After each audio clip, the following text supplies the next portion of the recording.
Happy Wednesday. How are you? 5280 Sports Network, Nate Lundy, Shawn Drotar, your morning minute on this Wednesday as we continue the Broncos offseason and the coaching carousel that is the NFL. 6 current openings within the NFL. The Broncos hands down the best of the 6 jobs in terms of its appeal to potential candidates, which means John Elway's going to have his pick of anybody he wants. Basically, yeah, you think so. The names being circulated right now: Dave Toub, special teams coordinator for Kansas City; Vance Joseph, defensive coordinator for Miami; and Kyle Shanahan, offensive coordinator for the Atlanta Falcons. Of course, the latter, the biggest name around these parts because of his father. But it wouldn't surprise me if they went in any of the other directions. Toub is well thought of.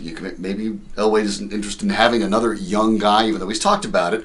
Doesn't necessarily mean they want to go that route. It does feel like maybe one of these 3 guys is going to be it, but I don't know if that's everybody that they'll talk to. Yeah, I think they could wind up doing some additional interviews. We'll see. There's a lot of potential candidates out there. Vance Joseph, remember, was one of the candidates when Gary Kubiak was hired, and in fact then moved into the position where the Broncos wanted to be able to talk to him about the defensive coordinator position. The Cincinnati Bengals said no.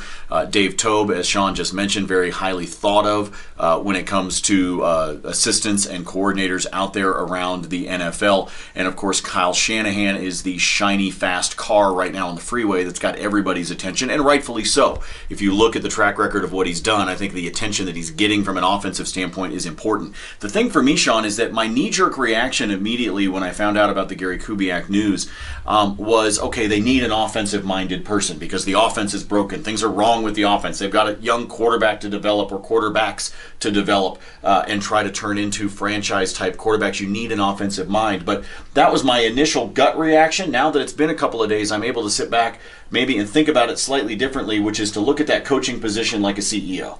Yeah, well, that's really what an NFL head coach is nowadays. When you look at how many people they have to take care of, not only the players, but of course the coaches, the assistant coaches, the coordinators. There's so many moving parts. I think coaches nowadays really are sort of the face of a different sort of company. It's almost like an incorporated position. So that matters as well, and that's maybe why some teams shy away from the young guys. They want people with a little more experience on how to handle personnel, because it's no longer just the players you have to work with. That's going to be part of the equation too. I'm going to be intrigued to see where they go, because if they do go young, that means the Broncos are more than confident in their existing structure and the existing coaches that they're willing to keep. If they want to go someone older, someone like Dave Toub, it means they really kind of want to reset from the top down. And I also say that, and we make the coaching CEO comment as well, so that Broncos fans will understand, if it is a Vance Joseph, it is a Dave Toub, if it's someone else who maybe doesn't have that offensive coordinator position, that title, that background, is to not necessarily panic thinking, oh geez, the offense is still going to be a problem. Understand that it is an entire coaching staff, the coordinators and everybody else. So